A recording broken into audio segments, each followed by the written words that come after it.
All right. Hello, everyone. Hello, hello. Welcome. We're going to go ahead and get started.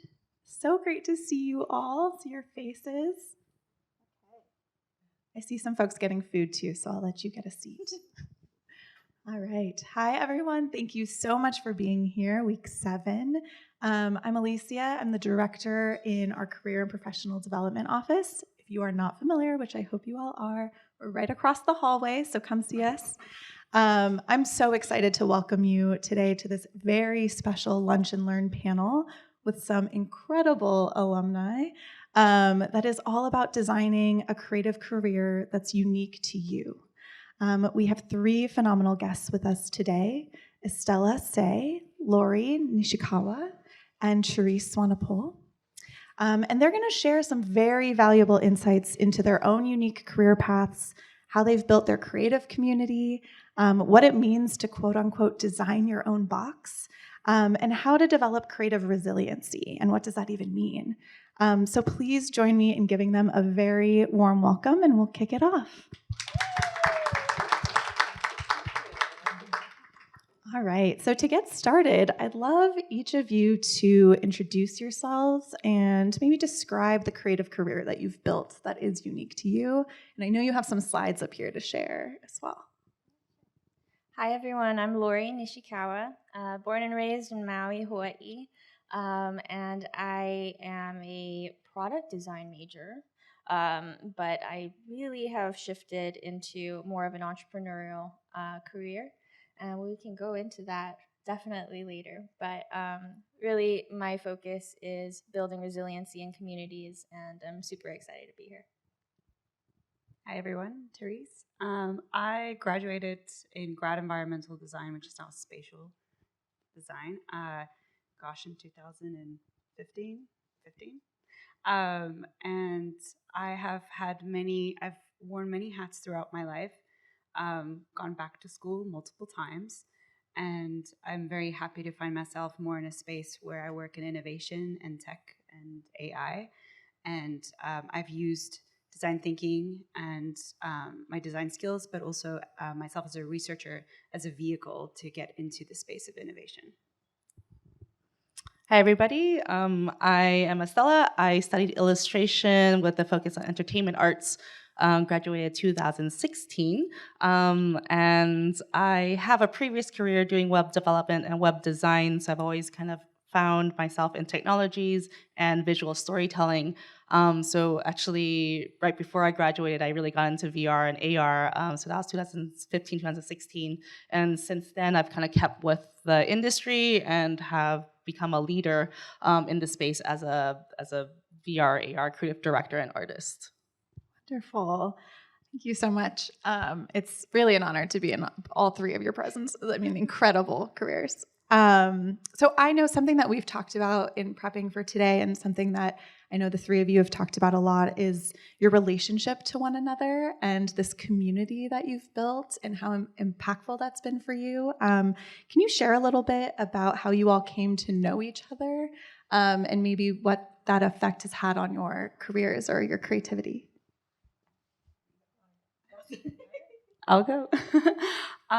So I think the one interesting thing about us is we're all from different majors. We all graduated different times. It's not like we got to know each other in our specific classes. I know that I think most of us actually met through a Designmatters program, doing the transdisciplinary course where you get to meet people from across the aisle and really get to create together.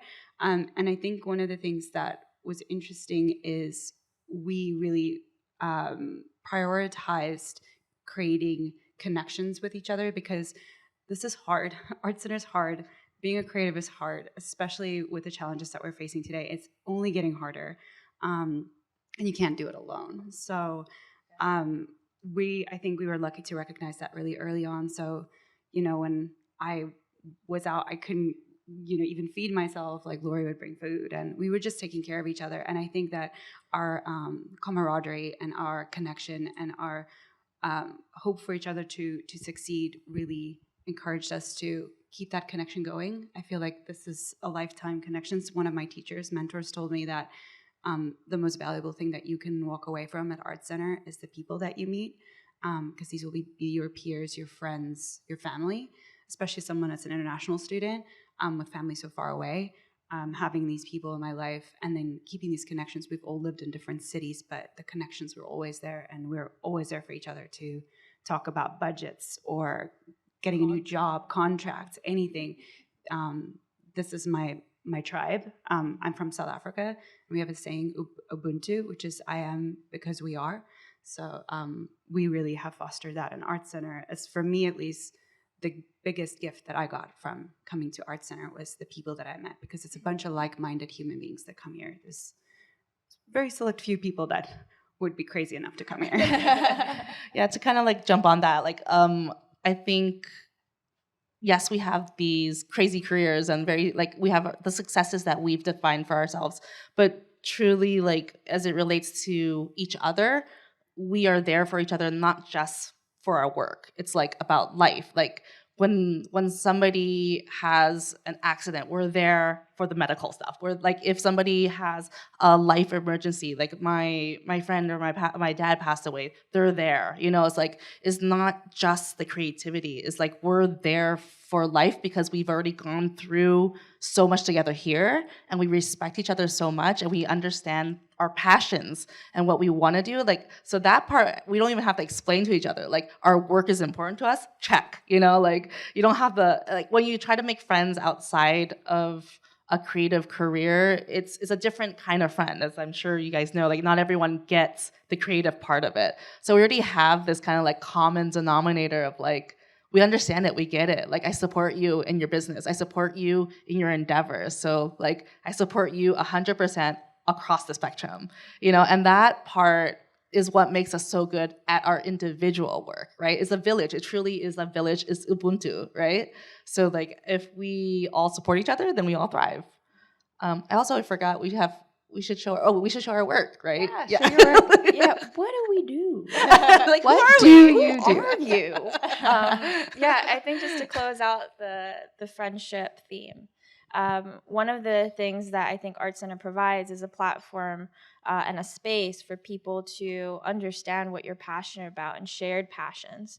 And we're all Designmatters students because design does matter. But also, when we met, I remember I met Therese in a Nike TDS.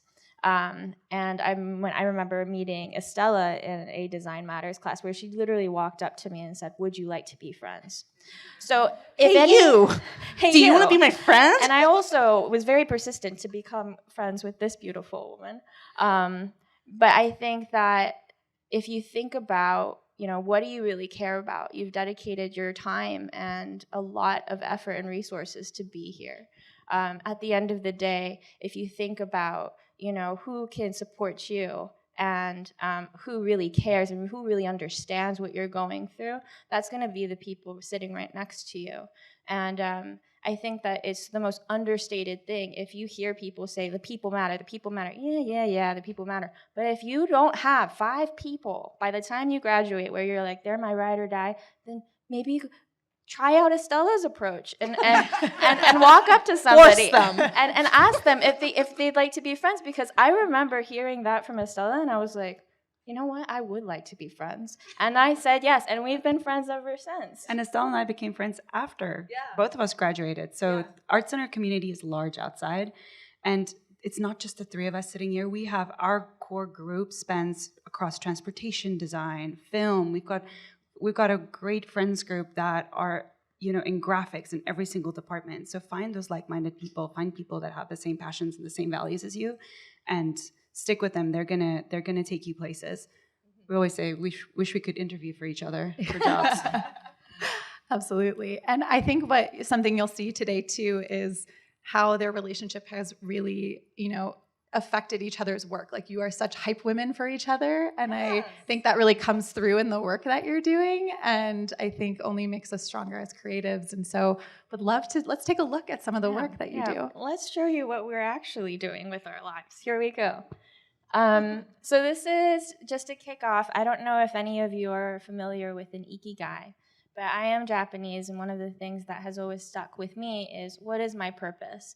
The P word is so big, it's so scary, you know, just follow your purpose, follow your passion, all of these big P words. But really, I've been following my curiosity, and I just wanted to share with you folks less about the design side, but this is really how I've been thinking about my career, crafting my career, and thinking about, I'm from Maui. I don't know if any of you are familiar with the wildfires, so hi, Wendy. With the wildfire, when it hit, that basically became my career for the past year, and I've been working for the County of Maui being one of my main clients. And we stood up a donation volunteer website. And so basically most of the stuff that I do is UI UX design. But I would like to say that most of the time I'm helping people problem solve on issues that you may have never even thought of, like how do I distribute thousands of supplies to this remote area in Lahaina? And those are the types of things that I deal with on a daily basis. On the other side over here, you may be wondering, what is that? Well, It's really cool. I have also founded another company called Hawaii Seascapes, and I am the whole idea of that is it was actually my thesis project here in ArtCenter. It's focused on how do we scale coral reefs so we don't just plant small little locations in the ocean. But we can span football fields of coral reefs, and so we have a partnership in Oahu, and we're working on getting some funding for that. So a bit of ADHD is really great in the world of entrepreneurship, and it helps a lot. But yeah, that's a bit of my work, and I'm sure if you folks have any questions, happy to answer them. And then I made a little reel last night at like 1 a.m. for y'all, so. Makes you wanna go.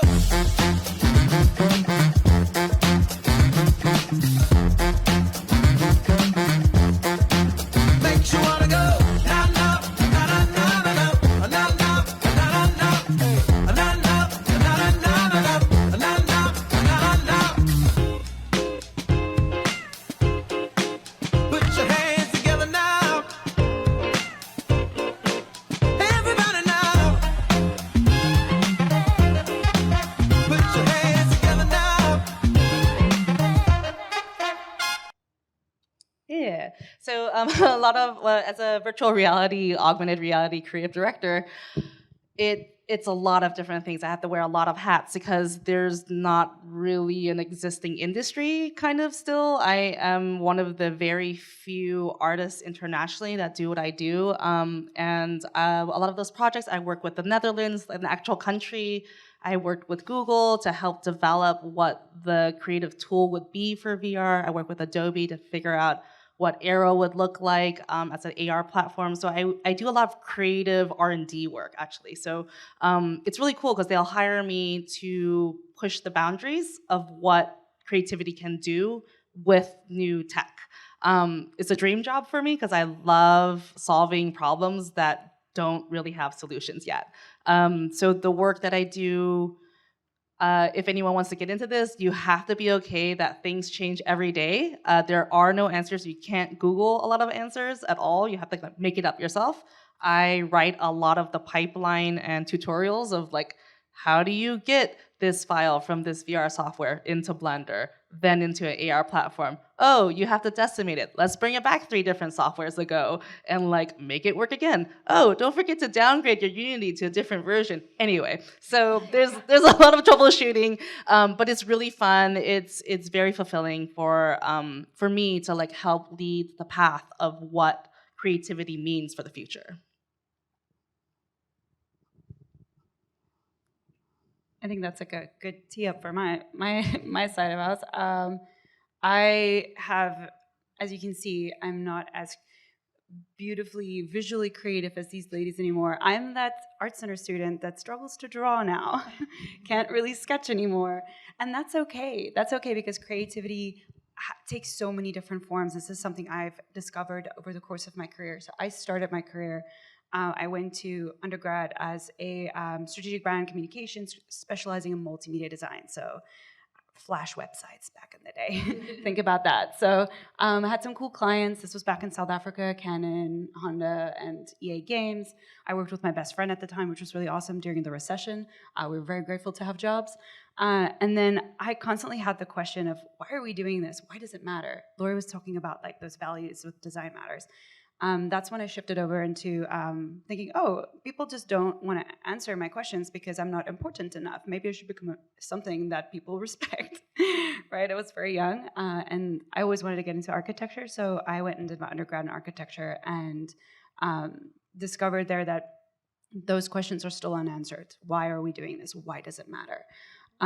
This is what brought me to ArtCenter. I was able to come and do my grad program in architecture, in which I then transitioned into working as a intern at Nike, that transitioned into a full-time job, and that's where I really discovered research. I discovered research back in South Africa. Steelcase came and did the culture code, and I was really fascinated and collaborated with everybody on that team, and I found it incredibly rewarding to be part of the first part of the process that you guys get to experience everything through. That was my passion. I loved figuring out the why. Why are we doing it? How is it important? And then basically translating that into briefs for other designers and other creatives and help foster creativity that way. So I wasn't so much part of the making, but I was more part of like the thinking and the strategy side. So research, this is some of the work across my career that we've done. So a lot of research, a lot of visualization, a lot of storytelling. Researchers that have a design background are super rare and super powerful. Most researchers in corporate companies have a market research background. They're sociologists. They don't use storytelling the same way that we do. They don't think outside the box the same way that we do. So when we collaborate with those type of researchers, really magic happens. Then I transitioned over to REI, and this is where I got my hands dirty on product design. This is the time also where I got to work with Lori as one of her independent study teachers. It was just another opportunity to work with a friend again. And I transitioned into helping product designers create amazing product and come up with innovative technology for like REI's footwear or e-bikes, or when we did the Outdoor Afro collaboration, that was really important to actually use human-centered design approaches and co-creation, so that it's not like a bunch of white designers sitting in a room that's a bunch of white old dudes making the choices, but that we actually had the Outdoor Afro community there co-creating with us and leading the charge, and it was really, really successful. It's one of the most impactful projects I worked with. And then I shifted. All of these things put together help me be a strategist. I now call myself a decision-making facilitator.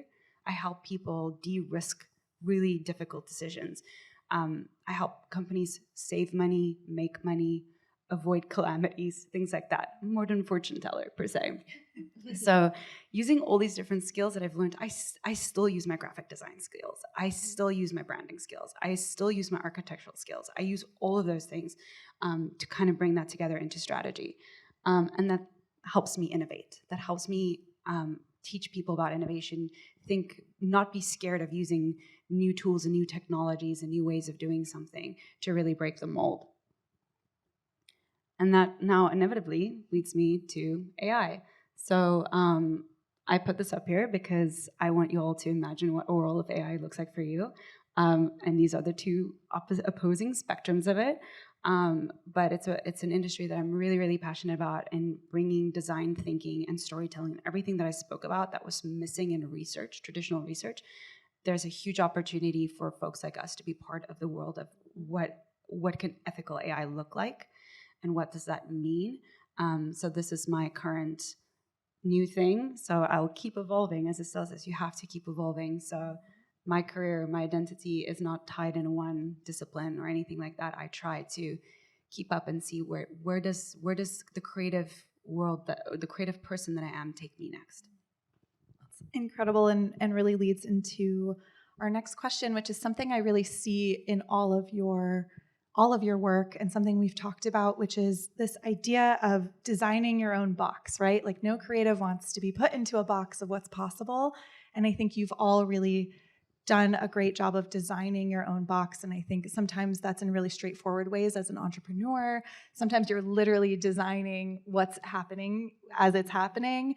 And then I think, Therese, you've done a really incredible job of, taking all of your past experiences and creating a new career that maybe when you left ArtCenter you didn't know was possible. Can you talk a little bit about this concept of designing your own box and kind of how you each discovered these unique strengths, or what you discovered was even possible, and what this was like for you? Yes, since I was 5 years old, I knew about virtual reality, and this was the career path that I wanted my whole life. There's no way to know. There's no way to know. I mean, I think for all of us, like we it has to do with being authentic with ourselves. It really does. Like there's so many things that you can't really foresee or plan, and if you do, the world changes, right? So like I bet a lot of people that we went to school with, especially illustrators, are now at like confronting what happens in the economy with AI as an illustrator. Oh God, and that's a legitimate question to think about right now. But like that's part of it. Like you have to be able to evolve. You have to be able to shift gears and stuff like that. And for us, we've always valued our brains, the way we think, the way we problem solve. It's not just about the output, the hand. And that has been so crucial in us pulling together the different characteristics and attributes that are important to each of us individually as problem solvers, and our unique design process. We each have a different way we design. And so the way we work is a manifestation of that. For me, like I have a sociology degree, so I have this deep research at the beginning of my project. So I ask the clients, like, what is this project? What are the goals that we're trying to hit? What are the emotions you want to tell with this piece? Who is your audience? And I take that and I create its own story, its own little world based off of that. And then I present my ideas, my own vision to them, which is scary to start because I'm so used to being a commercial artist. And from there, it's like, oh, wow, like people really resonate with this. Oh, cool, like people know I have this tech background and this art background, and that's actually something interesting and valuable to them. Okay, like I'll see where this goes. And then like, oh, they want me to just test out a tool and break it. Okay, I'll do that. I'll give them all this feedback. And there's no way that I would have known to like follow any steps to get to my career other than me following what was true to me all the way through. And with the support of friends when I had imposter syndrome. Because there's no, like, you're just like, what do I do? What do I do? I don't know. And their friends are like, you got this. I believe in you. I'm like, okay, they're smart people, so I guess I should trust them. And that's such a huge part of it is your hype people. Because I feel imposter syndrome on a weekly basis, and it's exhausting. But friends help bring us out of that. And yeah. And also, like, we still give each other crits. Yeah. Yes. That's something that we value a lot, I think. Yeah. I mean, for me, when we were driving up here, I was feeling a little anxious, and some strong emotions and energies came out. And I was starting to tell Estella where to go and park, and she's like, whoa, like there's a lot of strong energy from you right now. I'm like, oh my gosh, I'm so sorry. I know, it's just the nerves. So we speak the truth to each other, and we have grace and love for each other. I don't think I would have the courage to dare to do something that no one else has done if it wasn't for the people around me. The other thing, and for myself, like I kind of just fall into things, I feel. Coming to arts, and it's all by like pure opportunity, like in grabbing that opportunity. But I think for me, I get really anxious when I'm not delivering value. And then I think about where is value needed. So I look at where the problems are, and that's where I lean into. And I say, okay, today it's important for us to know that ethics and AI is important. I'm going to become a specialist in that. I'm going to do my best to do that. And if that changes, I'm probably going to change again. And I cannot do that without people around me that say, you belong here. You are qualified to be here. Because I feel every day that I'm not qualified to be here. And that really is, I would say for me at least, how I've kind of created my own box. Yeah, I think that what Therese is saying, which is follow the problems, um, building building that box. It's really interesting because I didn't even think about it as a unique world. I've just been asking myself questions that I become obsessed with. I don't know if you folks feel that way as creatives. You just find this one thing, this niche, this medium, whatever, and then you just become obsessed with it. And I think that that is how you build your box. Some of the just to ground you in the reality of how I came to be at this point in my career, it really is these moments, my hero's journey. One of the biggest one was sitting in Karen's office when she was a product department lead, and I was telling her, I just don't fit in. I don't fit into this product design world. I don't actually want to design products. That seems like a problem since I'm studying product design. And I told her, I just want to work with scientists. I'd love to be a part of developing designs with scientists and engineers and be the only designer in the room. Be careful what you wish for, because Jesse, Kawada, and Karen found themselves putting me in a really wonderful position as an intern in JPL. And from there, I realized that as a designer, I would love to work on problems that are a bit different than what my colleagues have been working on, and their dreams are different than mine.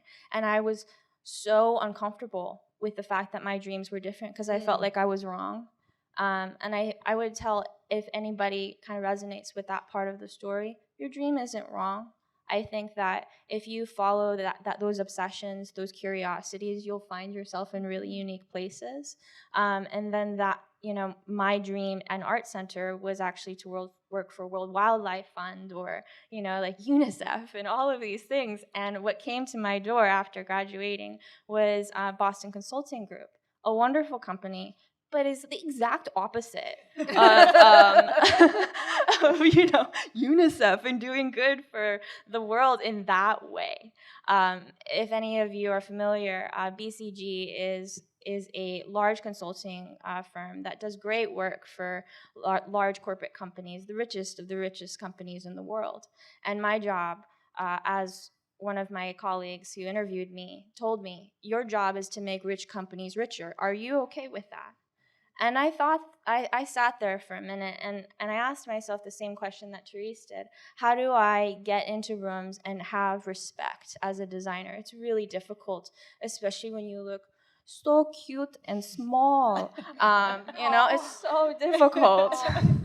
And so I made it my mission to learn business and make business cases for things that I believe should exist, because the thing that I became obsessed with and still am to this day is, why should it exist? Why should that idea exist? Why should that website exist? Why should any of this exist?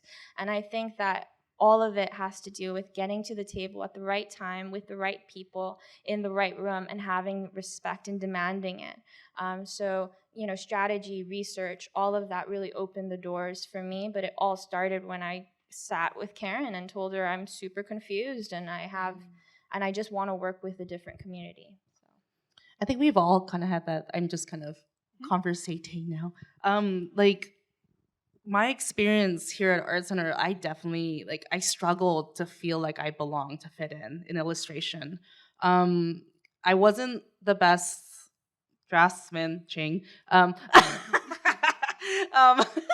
I wasn't the best illustrator or visual storyteller.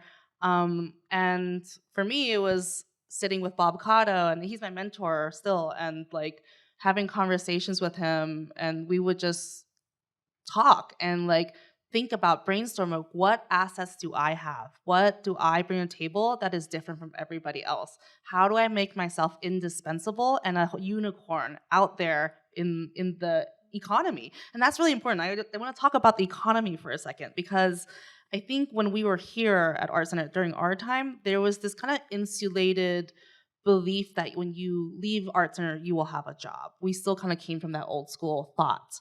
And for entertainment, that just wasn't true. There's just not enough jobs. And so if you want to be smart, you want to see where the money is. Like, it sounds like it's like, oh, I don't want to deal with that. Like, I don't want to like think about that. That's not where the art is, or that's not where the craft is. But it's really important to like be alive and survive and pay your loans and do that stuff too, you know? So think about like, where is money? And for me, there was so much money in innovation. That's not the case right now, just FYI. There's no money in innovation right now, so it's very difficult. So just think about that, you know, like if like the jobs are where the money is. That's a very practical thing, something to think about. And have courage and faith in yourself that you can bring your magic and you can change things. So Yes. if you go into a place, I've had amazing people that I worked with at REI that when there was big layoffs, they moved to Amazon, and you think REI people would never go to Amazon. And they're like, no, people like us are required at companies like Amazon. We can change things from within, right? So that's the other thing. Yeah. And I think at the end of the day, like, if I look back and think about what did I wish I knew when I was here, I was a really struggling international student, almost dropped out 3-4 times, didn't have the money. It was really, really tough for me. And there was just no option for me to go back. And I think I wish I was more true to myself and I had more of the courage to embrace what was different about me. And I did. I fought David McCarskey hard on being able to drop some of my classes because grad environmental does not take transdisciplinary classes. And he agreed. And that changed my life, going to Designmatters and meeting people that were like-minded. Speak up, stand up for yourself. If you don't believe that that is not true to you, I think about, especially as an international student, I felt so desperate. I have to get a job. I have to get a visa. It's really, really heavy, right? And that could be something different for everybody, you know? Like everybody's got their fears that's driving them and saying, I should just take this job. I should just do this. I should just do that. I think that if I was true to myself from the start, if I couldn't be successful when I was true to myself, I definitely would not have been successful if I wasn't true to myself. So I think I wasted a lot of my time and my passion on being so desperate and doing what others kind of where they want me to go. Even though, I mean, it looks great. Oh, I've done all these things. It was really, really challenging. And maybe I would have liked to have carved that path myself. And I wasn't really able to do that as much as I realized I could have. So I want you all to know that you do have power. Be true to yourself. Stand up for what it is that you want to do and make the use of every skill that you have. That skill could be being a great cheerleader to your group, because that makes you a great manager one day, right? Some people bring out the best in others. So hone that. Yeah, I think that Therese touched on something that's super important, which is understanding yourself and understanding your strengths. So like you were saying, I'm so good at hyping people up. I mean, like, these two are amazing at We doing love that. you. Thank you. I feel so loved. But if you think about, oh, you know, I have so many people around me. Oh, man, you know, Ching is so good at drawing. Oh, man, Estella is so good at speaking. All of these things. But ask yourself, what am I good at? What are people telling me that I'm special in? And don't slough it off like, oh, no. Accept it. I know it's uncomfortable to accept compliments, but you just have to let it ooze in a little bit. And think about that is one of your unique sparkles, you know? And that won't go away.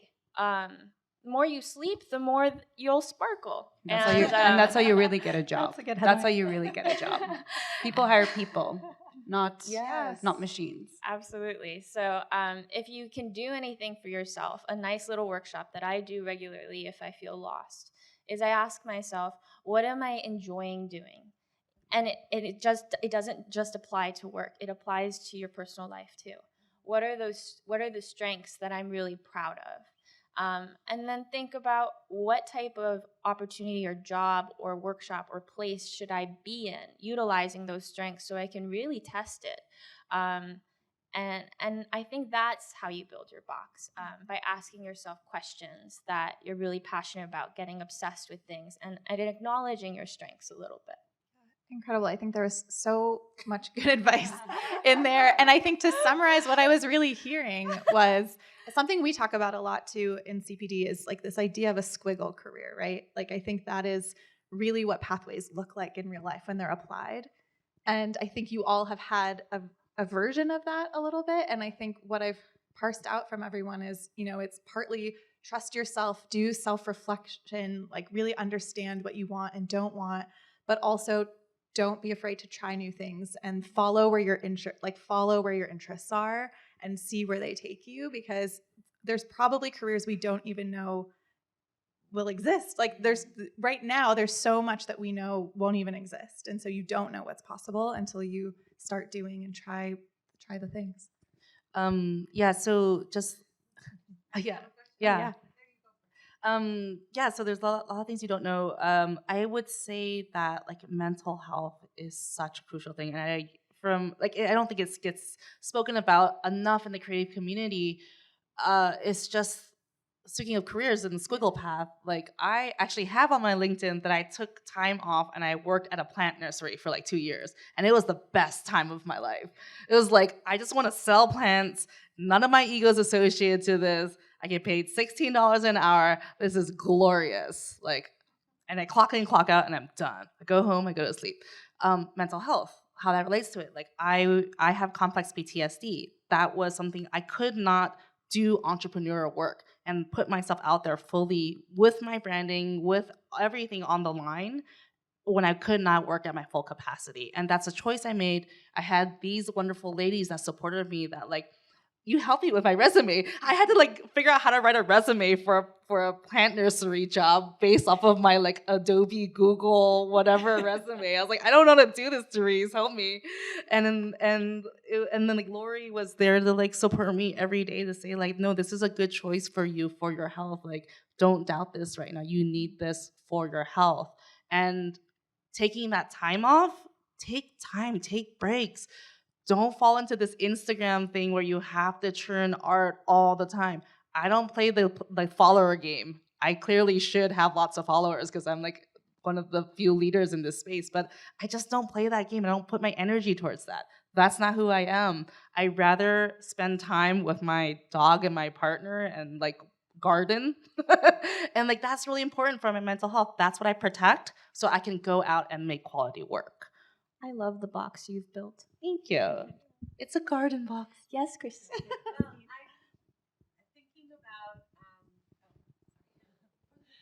Thank you.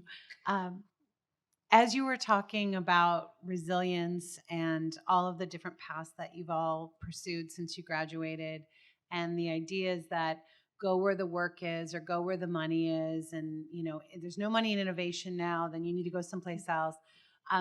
The world is ever evolving, and yet you've all been able to kind of navigate that in such an incredibly authentic and powerful way. Can you talk a bit about maybe some of the skills that you felt like ArtCenter helped you hone in identifying yourself that have enabled you to be able to go into all these disparate places and kind of ride the tides of the economy and technology and innovation and entrepreneurship and everything else that you've all done? I can start a little bit with that. I honestly came to ArtCenter feeling I'm not going to learn much here. I've got 2 undergrads, and I've had 2 businesses that I started already, and I worked in 2 careers. I didn't think I came here a little bit later in my life, and I didn't feel what can I learn here, right? I was really here for the green card, right? No, I'm just kidding. No, but what I wanted to do just didn't exist in South Africa. Research and innovation, it's just not. So I wanted to come and work where the best were at. And was I surprised by the things that I learned at ArtCenter, the skills that it just completely transformed me. And some of those skills that I think for me still to this day, persistence. I was already pretty tenacious and really stubborn, so that works. But ArtCenter taught me how to use that as a skill, as a creative tool to be persistent, to be tenacious, and to apply that thinking. And the other thing, I don't measure myself against those around me anymore. I used to, especially where I used to study, you're only if you're the best based on the people next to you. ArtCenter taught me to measure my value, my skill, my worth based off my own work. I am my own critique. I am my own worst enemy or my best support, right? So that's a skill that ArtCenter taught me. And also I was in the grad program, so we didn't do other cool stuff. There's some other cool stuff I really wish I learned that I didn't know. Some of the sketching classes. But yeah, some of that. And then also just, I think my public speaking definitely wasn't as good. And I'm so happy we were hearing that there's a lot more investment going into like how to do presentations. And I think even after being in advertising and all these other careers, I realized, wow, I lacked so much in my ability to present my work and not make it personal. It's not about me, it's about the work. It's about the problem, like those types of things. So those are some of the skills that I've learned at ArtCenter. And it came with incredible teachers. Actually spoke to someone who teaches here that was a student with us. He recently did a collab with Adobe somewhere and said that a place can have great facilities, but underneath there's not much there. And ArtCenter has incredible, phenomenal faculty that are mentors till this day. And I think I learned the value of good leadership, and that is the most important thing that I look for in a job. I don't care about the title. I don't care about the company. I look for where's good leadership, because that's what I was modeled at when I came to America, was these incredible mentors and leaders that showed the way and that brought out the best in me. So I think that's the most valuable skill. I think for me it was like very clearly visual communication. I know I could speak for hours and hours and all that stuff. That part I've always had down, but like being able to articulate it visually, whether it's a pitch deck, whether it's a proposal, sketches, being able to walk clients through different phases of the projects has been really important, and also to present it in a way where it's like yes, it's not done yet, but this key part right here is like rendered and this is good. Like this is how the rest of it will look. This is the story. How do you tell an emotional story? Actually, one of the things that made me different from the rest of my students, I came in a little bit older at 28, 29, and so I had a lot more life experience. And so the content of my work here at ArtCenter was a lot more like emotionally vulnerable stuff, and that's always been something that I've wanted to do, because we talk about purpose. Like for me, my purpose in life, I think, is just helping people feel less alone in their struggles and challenges. So I feel very okay talking about my mental health challenges. I feel okay talking about things I've gone through. And so how do I tell a story where people can listen and understand it by just looking at an image, or just like not have me there and still experience whatever their interpretation of it is? So those storytelling elements, like especially Bill Perkins' classes, like those were so key for me to understand how to tell a progressive journey with just visuals. Yeah, I think for me, I'm trying to figure out which skill. I mean, there's so many. I think the biggest thing, and it was actually from Bob Cotto, he said that here you're going to learn how to learn. And I think the biggest thing is I was constantly uncomfortable because you're just thrown these briefs. Draw 100 different ways to draw this bubblegum machine, or build out a wearable for underwater aquatics, and all of these things that you have no idea. And that's the beauty of creativity, and that's the beauty of ArtCenter is either, Dan and Penny are creating a brief to send you to Thailand and Japan to work with the Thai ministry, and you're like, this is wild. Or you're creating your own brief. And I think that's the most beautiful thing is, as creatives, especially right now, you can design anything for any problem that you're interested in.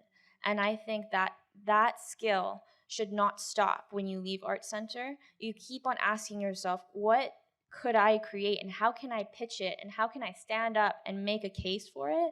That's what you're doing every single day in your critiques. I think it's so cool to be able to have that opportunity amongst people who will critique you to the point where you feel like you have no self-esteem, but they're building you up in a way. And I think that's one of the most beautiful things about school. Learn the skills. Yes, feel free to complain about CAD and all of that. But just try everything out and lean into being uncomfortable will take you so far. I think that, the mental game of resiliency in all of this is key. Art Center is basically, the hardest design school that I'm aware of, and it puts you through the trenches. And I don't think that that is something to bypass as just sleep deprivation and all of that. It really is building you folks up to be the most resilient creatives possible, and therefore to be able to adapt to whatever's coming at you. It changes every day. So. I think part of that is like, well, all three of us during our time here, we all made the education our own. Like that, we didn't really follow exactly what the tracks told us to do. We kind of like, well, I want this. I actually want to do this instead, and I'm really gonna fight to make this happen. And that was pretty integral to like the stepping stones post Art Center. It all started. This is just a sandbox for y'all to practice how to do it in the real life. And in a corporate company, that's called your performance review. You do the same thing every year. You sit with your manager and you see where you can push the boundaries. And that's why good leadership is important, because you can think about your next boss as a teacher. How can they bring out the best in you? Your teammates, how can they bring out the best in you? And how can you bring new ideas, help them create what your performance looks like, what you'll be reviewed on, those types of things. You get to create that. Ooh, that is such good mic drop advice. Just wow. I hope everyone is jotting this down. Just a final question before we open it up to all of your questions, because I'm sure there are a ton. Just some final takeaways for students as they're looking at the three of you and they're looking at your careers and they're saying, like, how do I do that? Or how do I build this unique thing for myself? Like, what is the takeaway you want everyone to leave with? I think balance is really important. All the stuff we talked about was the creative career stuff, right? And a little bit of like life things here and there. But like, I know for all of us, like balance is so key. Like taking care of your health. Me and Lori formed the Art Center swim team here to make sure we had like weekly swims. Therese did the amazing poster for it, and it was terrible. by design. And so it's like, how do you take care of yourself? How do you like continue to like remember that you're a human person that exists in this world, connected to others, and not just a robot that's gonna make and churn out stuff. Like, be a human person. That is your value. Whatever your unique perspective is, that's your asset out there in the world. And make sure you harness that and cultivate your entire being to like protect that. Mine might be a little bit unpopular opinion. This is something I learned very recently. So last year I got let go for the first time in a job, and I've worked since I was like 15. So I didn't have a job and I was let go after feeling like I'd provided a lot of value and I was so willing to adapt, and I would do all these things. I would do hula hoops for you. I would mold into this. I can be this. I can be that. And it was a really challenging moment for me, which my friends know. Some of the people here, the staff and teachers know. I realized how much of my identity had become tied to being a designer, tied to being a problem solver, tied to being an innovator. And then when that was no longer there, I was devastated. And I never had the chance to think about why am I doing this? I was asking, why does this matter? Why should we do this, right? I was speaking about that earlier, but I didn't really ask for myself, why am I doing this? And this is why I mentioned earlier, like, don't compromise on yourself. I would have gotten to this knowledge sooner. The biggest thing I would like to challenge you all on is life is bigger than being a designer or being a strategist. And one day being a strategist and an innovator is super cool. We were able to ride that train for a little bit. Now it's not. People are not looking for those skills in the job market. They want tactical skills, because money is tight for everybody. So if you tie your identity to who you are, as much as it is who we are and how we communicate and live our lives, find that balance. Find what centers you, and don't go sell plants. Yeah, go sell plants. Make sure that your core is intact and that that your career and your job and what your title is and how much money you make or what cool projects you do or whatever. Don't let any of those things end up consuming you so that when it gets taken away, and it will, that you are left with nothing. So I encourage like balance, go do some fun stuff, live your life, sleep, you'll function better. Connect. The biggest value that you have at this school or the human being sitting next to you. That's just a life skill. Just connecting, dude. So that's my biggest advice. It's a very hard lesson I very recently learned.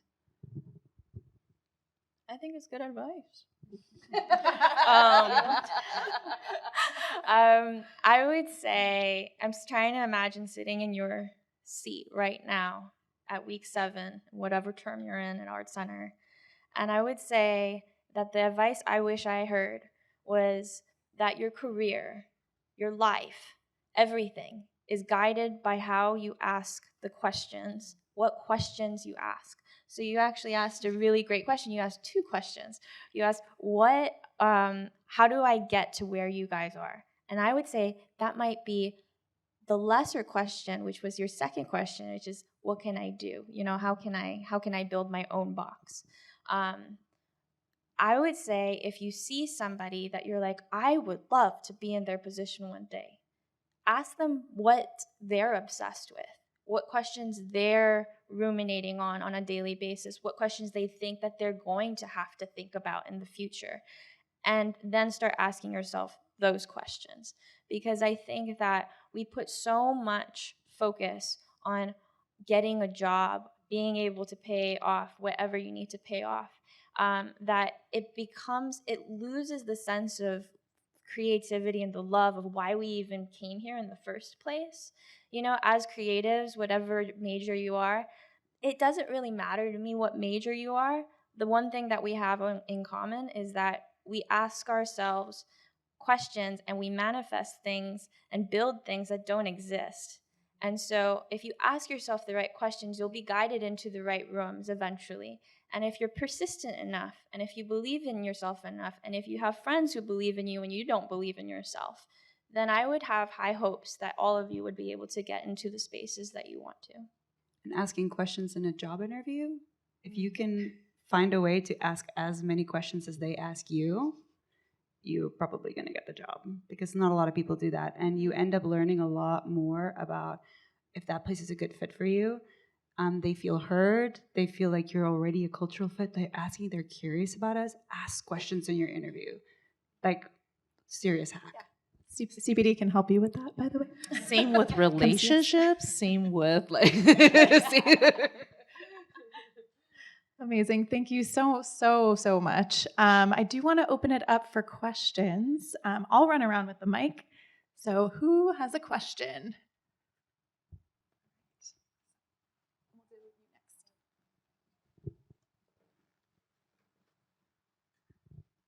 Hi, I'm Hatiksha. This question's for Lori.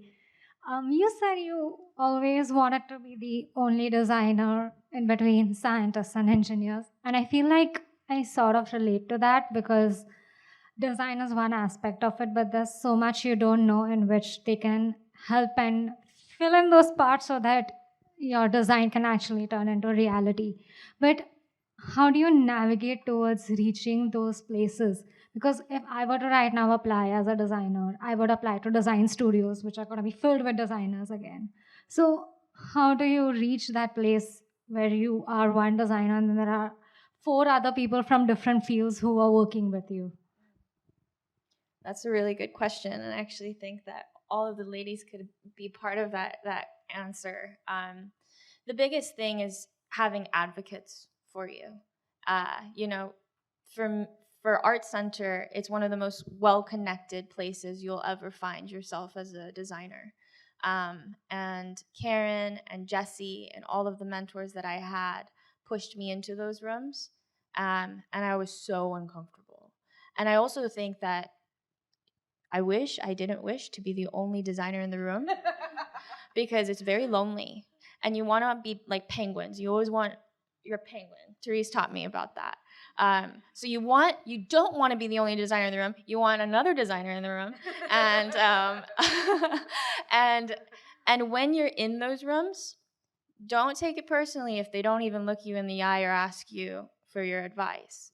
All you have to do is stand up next to a whiteboard and start drawing ideas, taking those notes, trying to find common ground amongst all of the different opinions in that room. And then they'll start to see you. They'll start to notice you, and they'll start to bring you into different spots. Therese and Estella brought up something really important today, which is how do you add value? And when you're looking around, some people might need a value of a researcher. Some people might need the value of a plan or a roadmap. Some people might need the value of visualization. And ask yourself, look at your toolbox, which is very heavy because you're going to this school, and you can pull out whichever tool helps in that situation. And that has helped guide me so much in my career. Also, the consulting world is rough, and they do not really care if you're a designer. They actually think that you make things pretty. So also thinking about the title in which you bring into that room is so important. If you think that they don't respect designers, change your name to something else that maybe sounds really weird, and nobody really understands. But then they're going to have to ask facilitator. you. Exactly. Storyteller. Yeah, change your identity. Shift into whatever you feel like will adapt to yourself being authentic and also to the people in that room. And most of all, you have to learn business. You have to learn how to apply numbers to solutions you're trying to pivot, and you're also going to have to make really good friends with people who may look at you at first and not like you, but then eventually they're going to like you because, I mean, like, who doesn't like a nice, funny designer, you know? I think that's like, yeah, money's always involved, right? Like, don't put out the first number. When they ask you for what your rate is, make sure you ask their budget. Just play the game. Never give out your number first. Like, legit. Because if they're hiring you, they have a budget. They have a budget. They have a number in mind. Yeah, follow Christo. He's an Yeah. alum from ArtCenter. He gives incredible advice on negotiating and finding your value. Yeah, and also like then it's like what's the value of this job for you? You know, like what is the value of this gig for you? And also bringing back the humanity to it. Like, don't be a dick. Like, just don't be a dick. This is whatever industry you're gonna be in, it's a small world. It's a very small world. So your reputation is very important. So if you're easy to work with, you do good work, like that in itself will carry you way further than if you're like the best like renderer at like, I don't know, like fruits or something like that. I don't know. Like, but like just if you're easy to work with, you're pleasant to work with, you do great work, you deliver on time, you are able to communicate things, you're golden. Especially with folks like in engineering and science. I work with a lot of engineers, and I think it's actually really great that people automatically assume that because you're a creative, you're a designer, you're more squishy, soft, right? For personalities like that. I like to do self-deprecating jokes. I'm a South African. That's what we do. So I'll break the ice. I'll make people feel comfortable around me, and then like sometimes it's the storytelling and some of these very soft skills that we learn as creatives that unlock a lot of potential for scientists and engineers to really think differently. And one thing that's universal, doesn't matter what department you're in, it doesn't matter what you do, for us, storytelling is incredibly powerful skill. And that's another skill I learned at ArtCenter to really hone. If you can just sit and listen and ask the right questions, learn, and then basically just say back to them what they're saying. You don't know they're the smart scientist people, right? And the engineers. You just listen, and then you say back what they're saying, but you're trying to put a storytelling perspective on it. And what I do is I connect it to people out there, customers, right? Because I'm a researcher as well. I'm like, what do you think a single mom would feel about this? And have them tell the story back to you. And you're just facilitating creativity within them, because that's the thing I think. Remember when Lori worked at NASA, it was like actually helping these engineers and scientists become more creative. So it's not really about doing what they do and understanding them. It's actually getting for them to do what you do.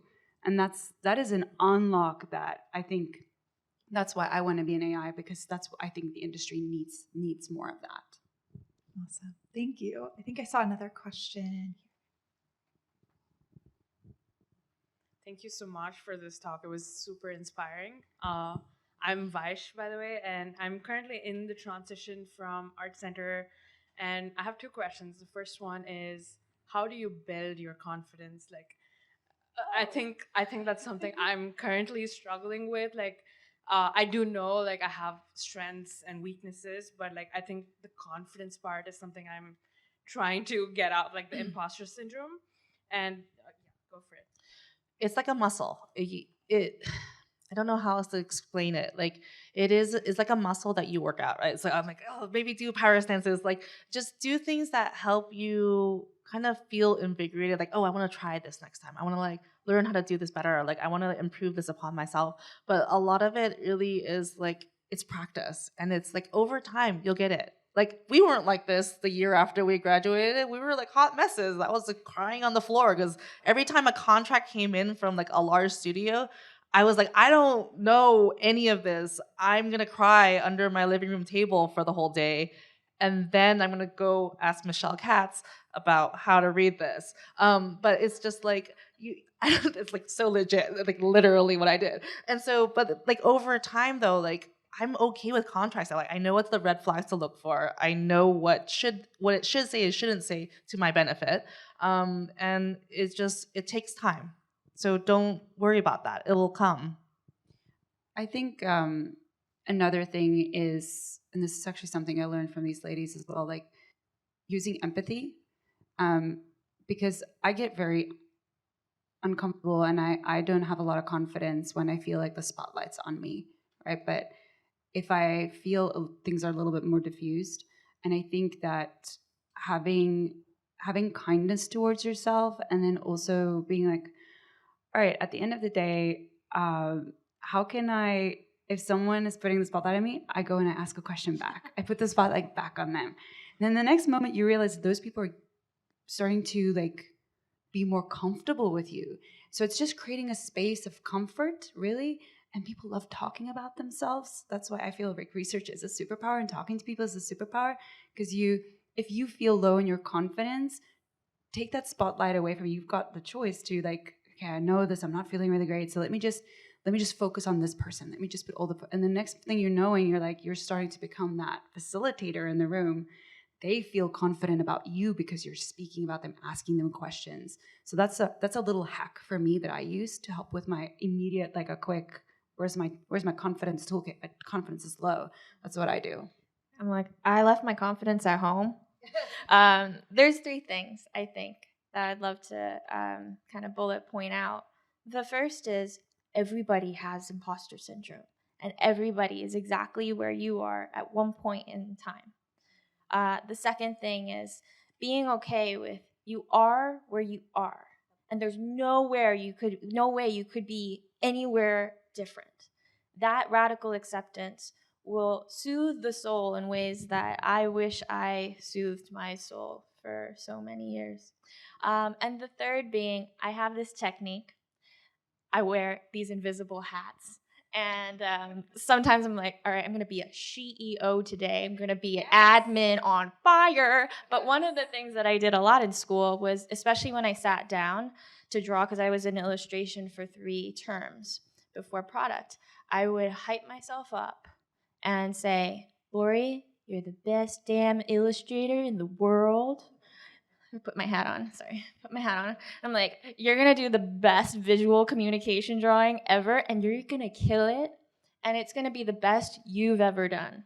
And I drew better. Like, I would just be better all the time. And my classmates asked, how did you get so good? I'm like, that's because this is the best damn drawing I've ever done in my life. And it's just going to keep on doing that, rinse and repeat. You can use the hat thing for many different things, but I love that hat, and it is a beautiful rainbow hat.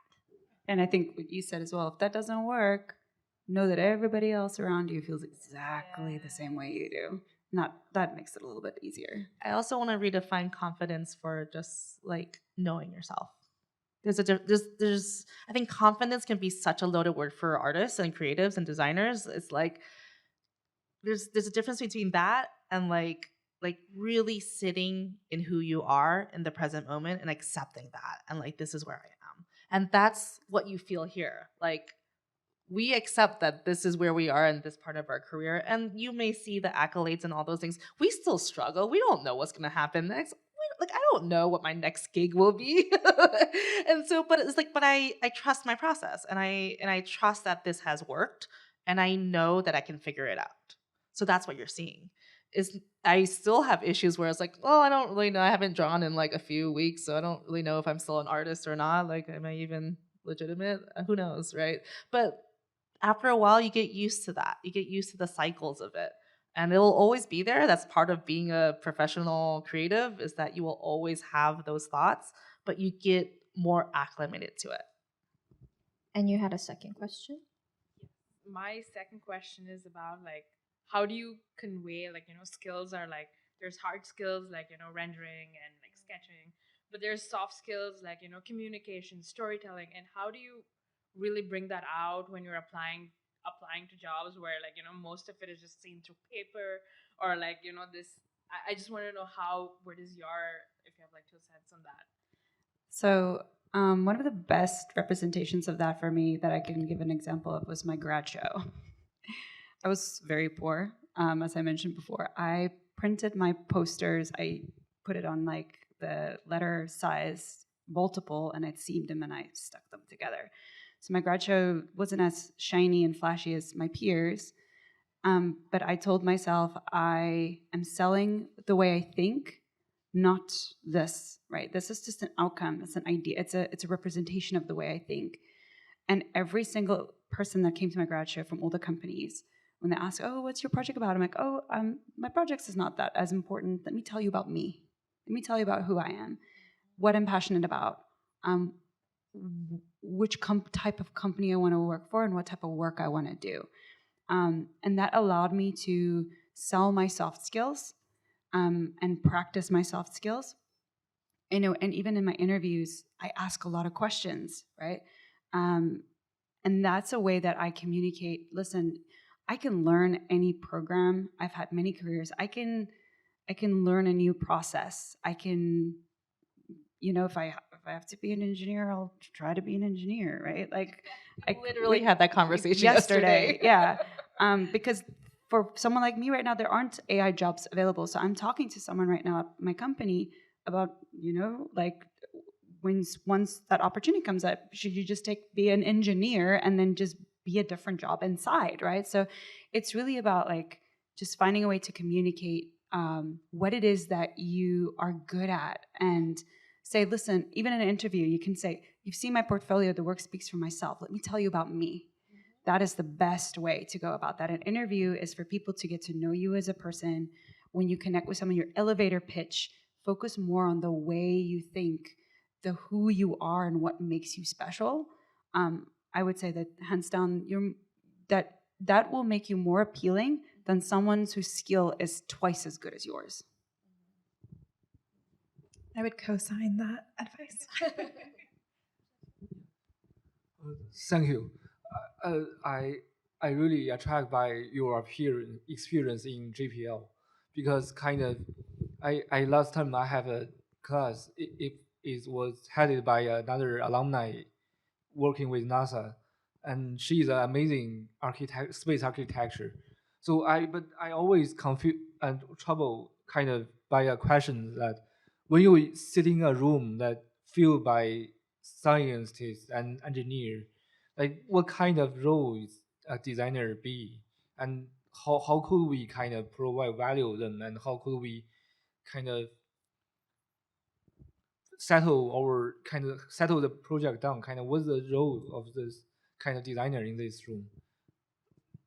So if I'm understanding your question, is like what type of roles could we take on in a space like JPL?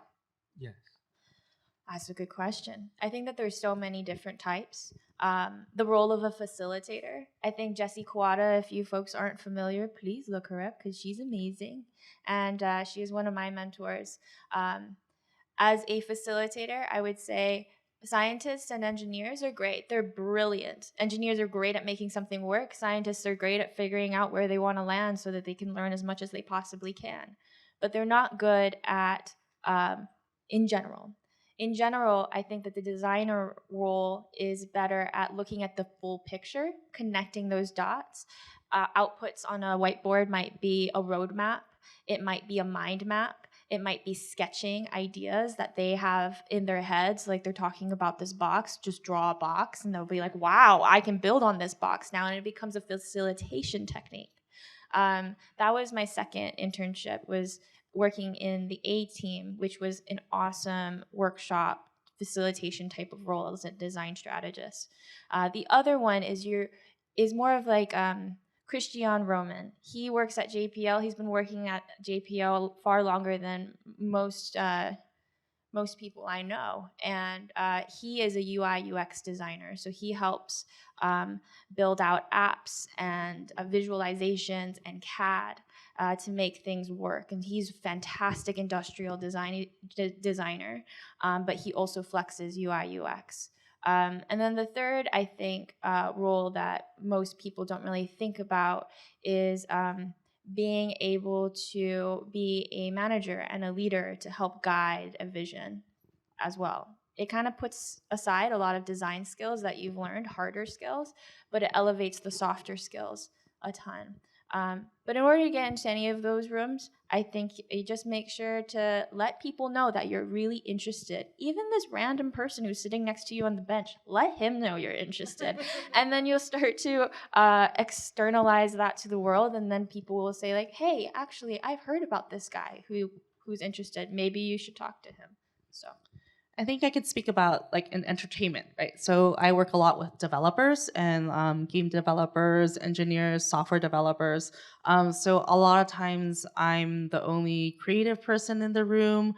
And if you made it into the room, that means they trust your input, right? So you have a unique input to whatever they're developing, whatever their product is. So you just need to be you and do the work that you're used to doing. So for myself, when I work with developers at Google, Adobe, I'm working with the engineers because they're making a new product with virtual reality and augmented reality. But they don't know visual communication and design and storytelling and how artists and designers will use these tools. So for me, I bridge that gap between how to speak to developers with their words and also what artists would say or designers would say in entertainment. So I help communicate and translate two different industries, the tech industry and the entertainment industry.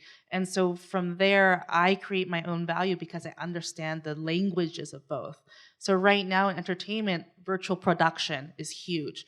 Virtual production is a mix between the gaming world with the filmmaking world with the software development world all in one place. They all have different terminologies, sometimes for the same things, sometimes for different things, and it's really confusing. So we're at a junction where there's more things blending, and if you're able to communicate and help translate that with different industries, you have a very unique value in that space. Just being able to work with different industries and being able to work with different groups and teams makes you really quite valuable.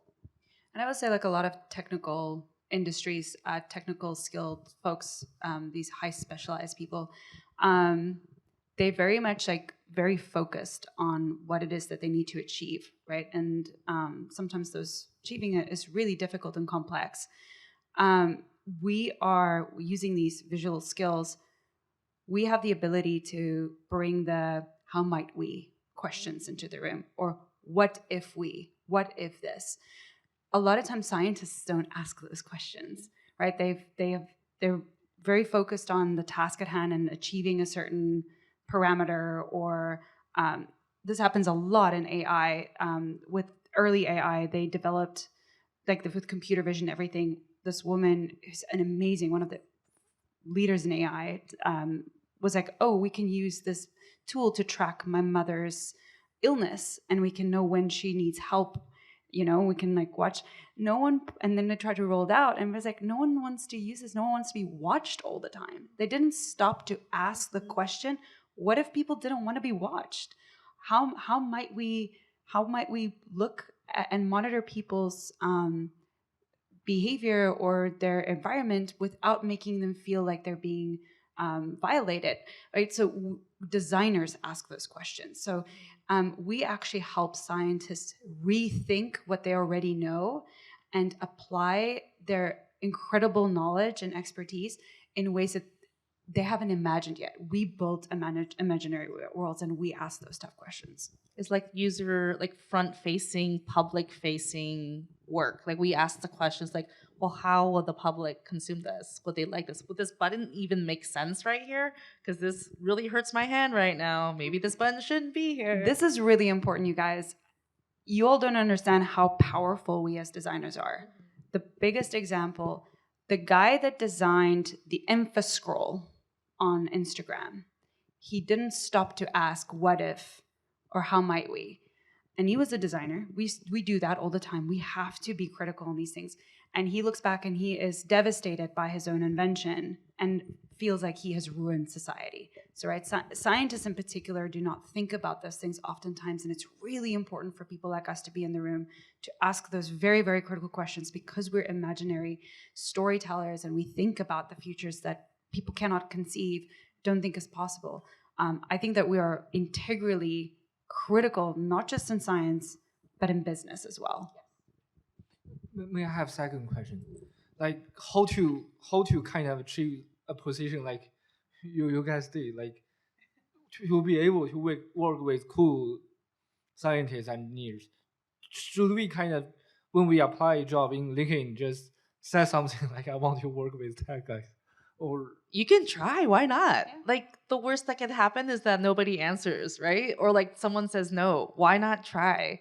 And I think for me, I put myself in spaces where I knew those people would be. So like if there's a conference that's related to whatever the industry is, or if there's a talk in around Pasadena or LA, like go to those talks, go to those meetups, go to those places so you can talk to them face to face. That connection that you make in person will be much stronger than any email as well. And again, in an interview, my interview recently, I asked my manager, where are you guys at with AI? What are you planning to use AI for? And she's like, oh my gosh, no one's asked me that question. I'm like, is it important to you? Because it's important to me. And she's like, we haven't gone there, but we would love to have you help us. And all of a sudden, I've given her something that she didn't even think we needed.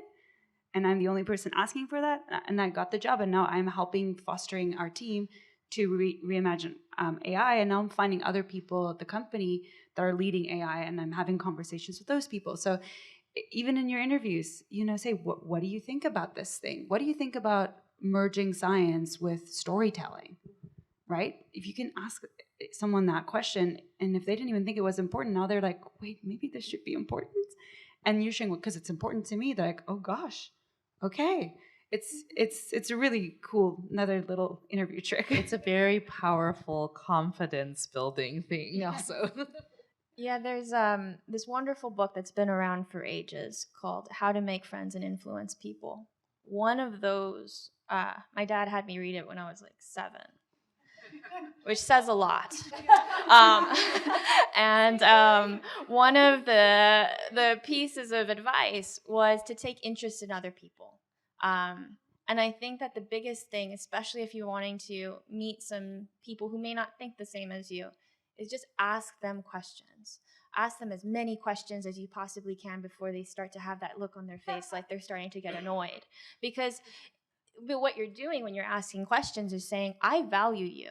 I value what you do, and I want to learn more, and I also respect you, and I also know that I don't know, and not knowing anything is one of your biggest superpowers as a designer, because you're going to find hidden gems, issues, problems that most people would just glaze over because they're like, well, it's just that way.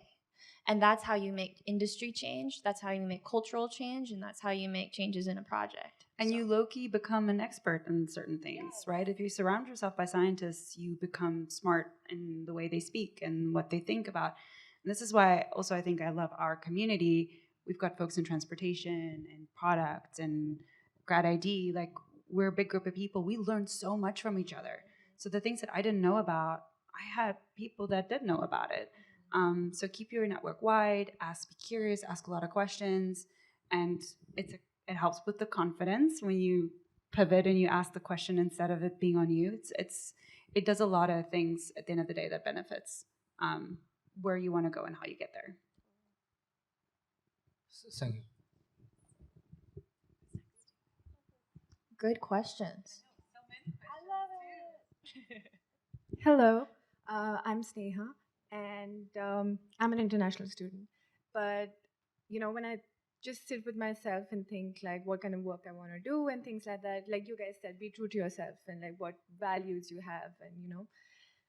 But I always have this, like, I'm juggling between, like, I need to survive, I need to get a job, but it's so, when people tell me just get a job, doesn't matter what work you're doing and things like that, I'm like, no, like, because it doesn't feel like fulfilling, right? And like, you want to do something, like for me, like I told Dan on the first day, like, I don't know what I want to do for my thesis, but like all I know is I want to add value through my work. That's all I know. So I keep like juggling between these thoughts, and like I don't know how to find balance, like you said, find balance. So I want to hear like about that. Yeah, I have a lot of empathy for that, and I know exactly how you feel. You're among same people, so I would say for me, at the end of the day, as Estella said, money is important, right? And Laura's talking about her experience at BCG not being exactly what she wanted, right?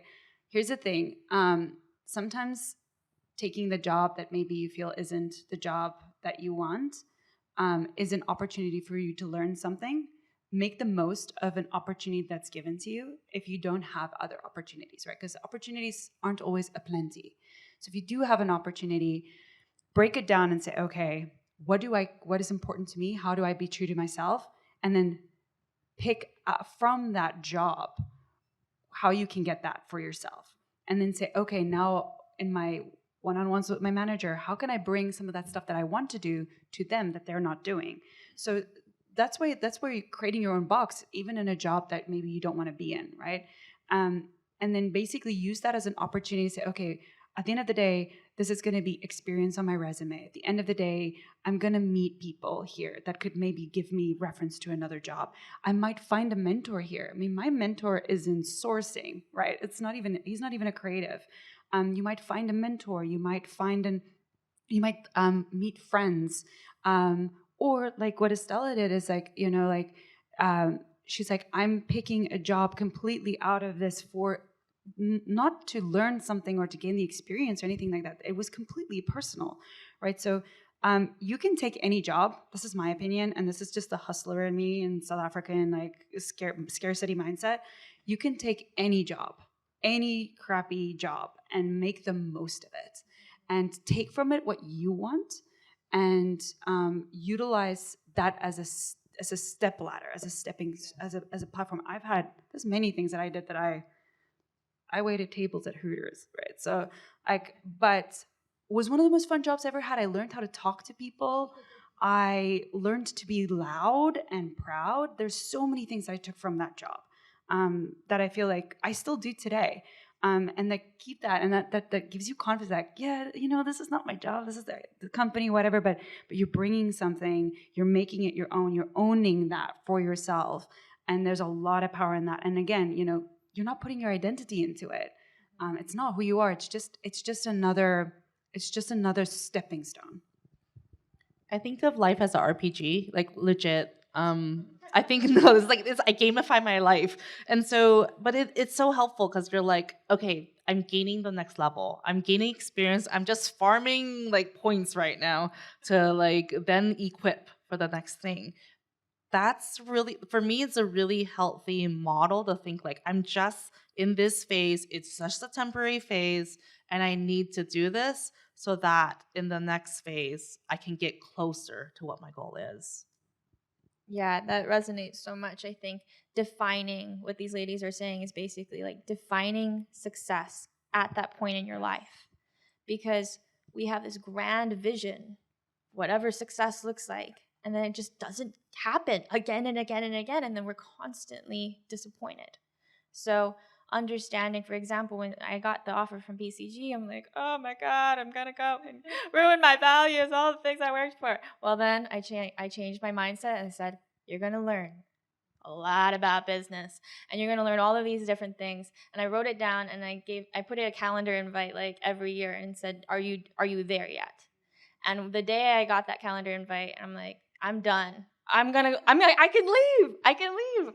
It wasn't exactly as exciting as that because it was pandemic, but you think about that success and write it down and keep on doing that, because then everything's just always going to be okay, you know?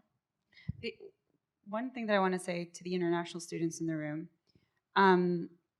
there's a different success matrix for you all. There's an added layer of things that you have to achieve and do and worry about. Be smart and strategic. It might not be the job that you want, but they may have sponsored someone before. They understand the process. Or someone there is an advocate for you, because you have to advocate for yourself. Like, it's really, really tough. It's not like you go to a company that sponsors visas and now everybody in the company knows how that works. You have to educate your boss about it, and you have to talk about it every single meeting. It's really tough. So I would say sometimes success looks like getting a job. Yes, I got a job. Sometimes success looks like having someone that advocates for you, right? So yeah, redefining the success and be open for that success and that redefinition to happen all the time. And I think that you'll find a lot of fulfillment in that. I'm not an international student, but I have a close friend who is or was an international student, and they took their design skills and process into their application forms, and like, according to their attorney, they're like, that's the fastest I've ever seen it go through before, because they use their actual design skills to make it look different from anyone else's application for the visas, you know? And so that's a great example of using your design skills in a place where you might not usually, like, you wouldn't expect most people to do it. You will stick out, people will notice you. That's actually an incredible skill to use. The other thing I was gonna say, I'm a sociology person, so like I understand like social constructs very well. Success, that term is a social construct. It's different for cultures, it's different for time, it's different for different identities. So take that to your advantage. You can define that for what that is for you. Mine is, I wanted a house and a dog. Like, that's legit. Like, I'm like, cool. It'll be cool to be a creative director. It'll be cool to be an art director at Disney and all these things. But at the end of the day, I just want to have peace and have a house with a dog. And it didn't come out the way that I wanted, because I thought I was going to do it by myself as a woman and a woman entrepreneur. I earn it all myself, but it just wasn't really feasible with the ethics of how I choose my work and the economy and all those things. I have a wonderful fiance and I have a dog, and we have a house, and that to me is like, wow, like that's fulfillment for me. I can have the sense of peace, and I still have this creative career and I get to choose what gigs I want. I feel so lucky. And part of building confidence is like being grateful and counting my gratitudes every day. That to me is like, cool, I'm lucky I have these skills to get this job. I feel so grateful I have these friends that support me when I don't know what the hell I'm doing, because I'm just confused. But you know, they keep me on track. I'm grateful I had the opportunity to come to this school to learn XYZ skills to then take me to this next thing. Like, that will take you so far if you count your gratitudes every day. And I love what Estella says about defining what success is for you. Also communicate those to your friends, your family members, your teachers, your future bosses, your coworkers. Communicate what success means to you, because that will help people understand your journey, understand your choices. My family has no idea why I came here. They don't know what I did. I'm so weird. I'm not a black sheep, I'm a purple sheep. I'm completely out there. But it's only because I didn't really apply that skill of communicating what success looks like to me. And I'm able to be there for Estella and for Lori better because I know what success looks like for them. And sometimes we can challenge them and say, you know where you are in life right now. Should that really be the thing that should define your success? You're looking a little burnt out. Maybe success is taking a nap. That's right? me. I'm a little crispy right now. They know my success is, at the end of the day, I lay down on the floor, play Zelda, and I have potato chips all over me. She's and not to kidding. me, that is like, yes, this is it. Yeah, a little bit of success for me is I can expense all travel when I go back home to Maui, and I want to be on the water at some point, which is why I'm working on the Hawaii seascapes, because I would love to be paid to go and scuba dive. My success is being here.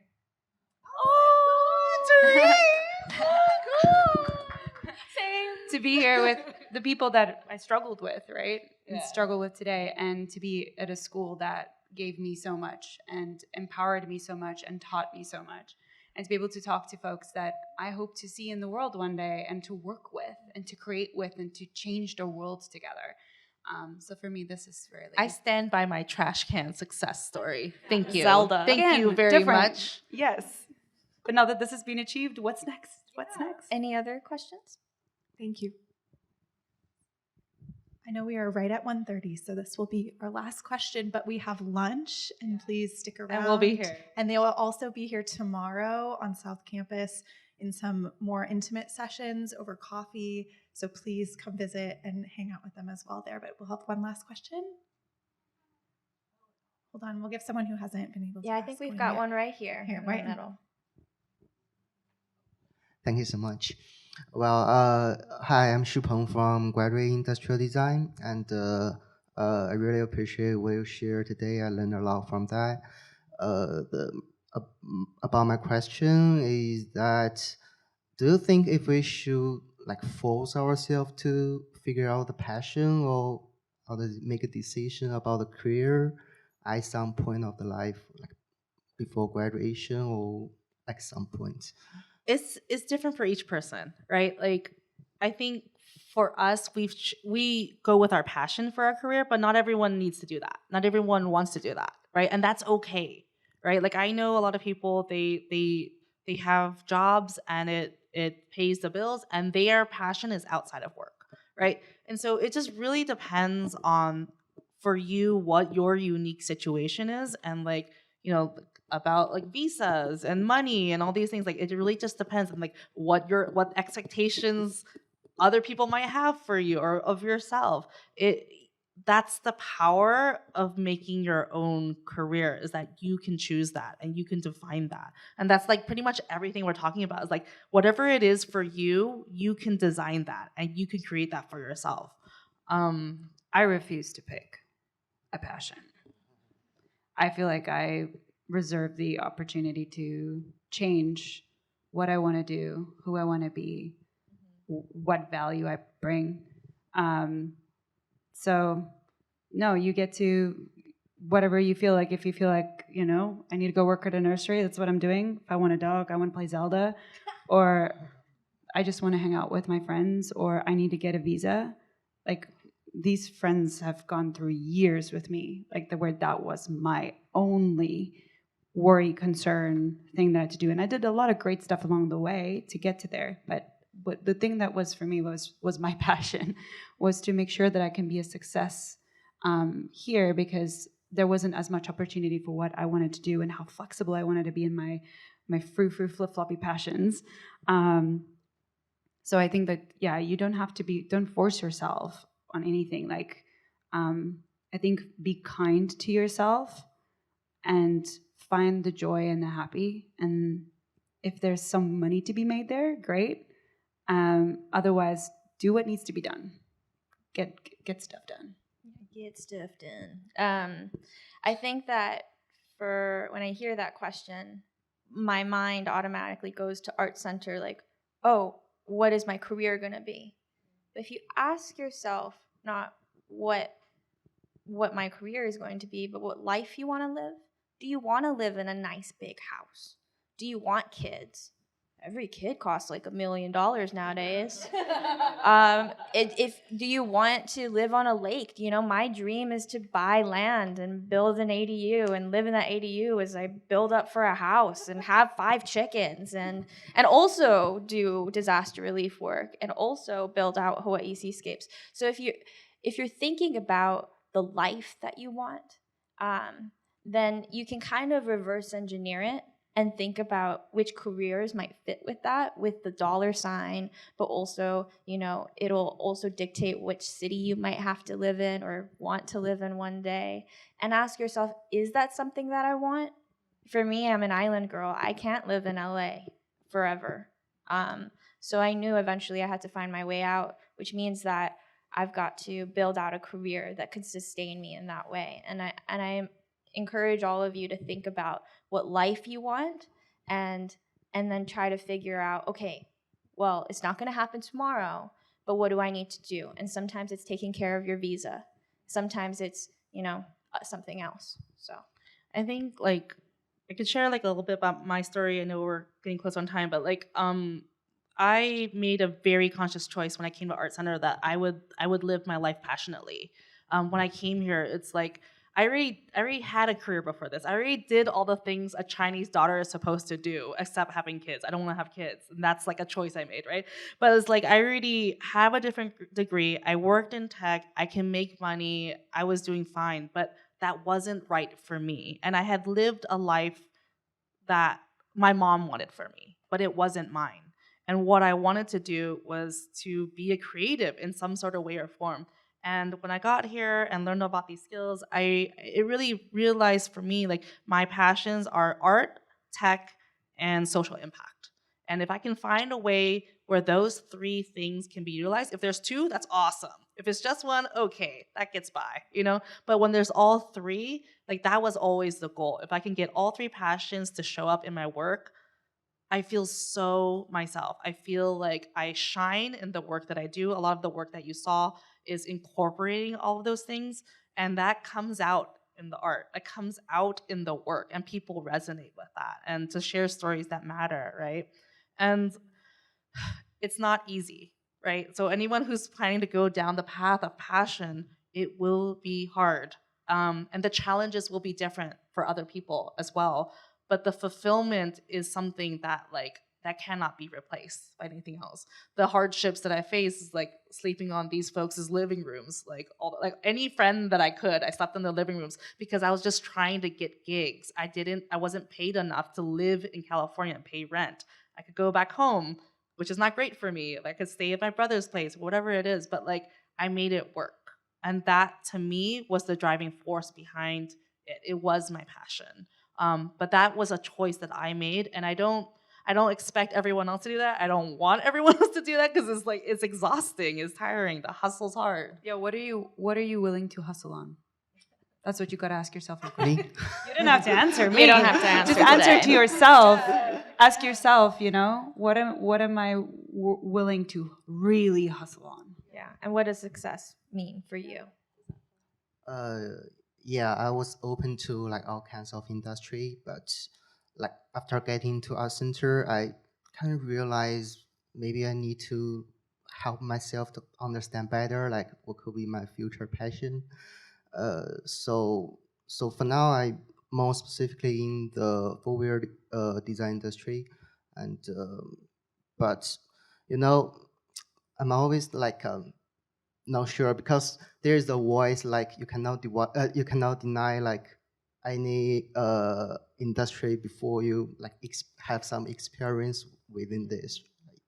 So yeah, I'm confused. And it's okay. Yeah.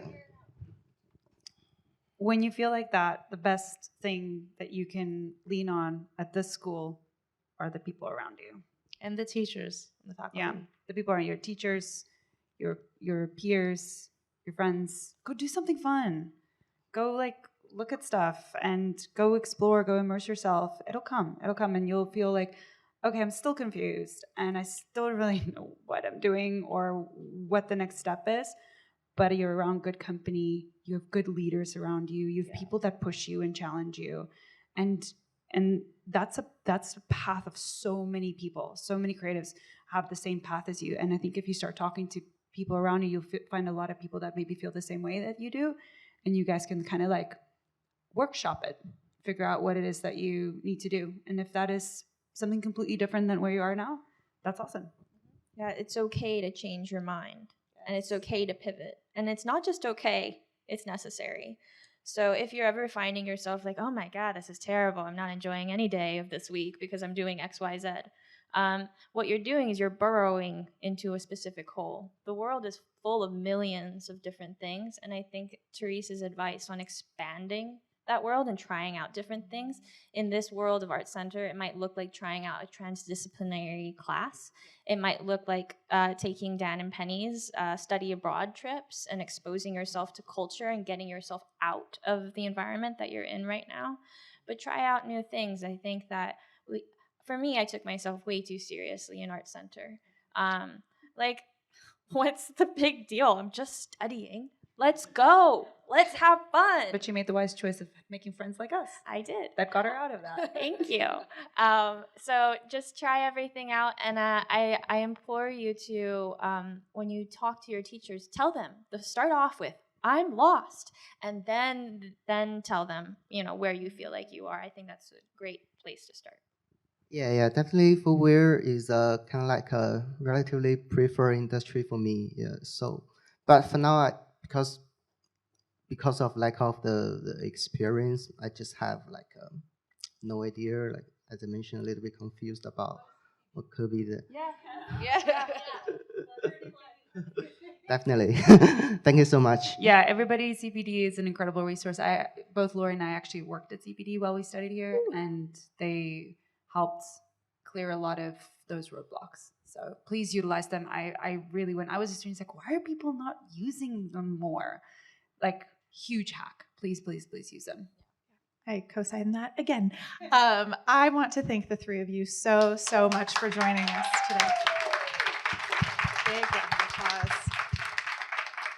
And a major theme we talked about all day today was building your community, and that is both your peers and folks that come to meet with you in industry and your faculty. So please stick around, hang out. There's food in the back. And then again, the three of them have been so kind to join us tomorrow as well. So we'll be doing coffee and conversations on South Campus 1111. Check out our Instagram or ArtCenter Connect for all the individual locations, but come. You can hang out, you can grab a coffee, you can pick their brains, you can ask all the advice and kind of share your work. These are our LinkedIns over here. Just add us and message us when you guys have questions. Just tell us like, oh, I was at the ArtCenter talk. Ask us questions. Awesome. Well, Lori, Estella, Therese, thank you so much again. Thank you for having us. Thank you.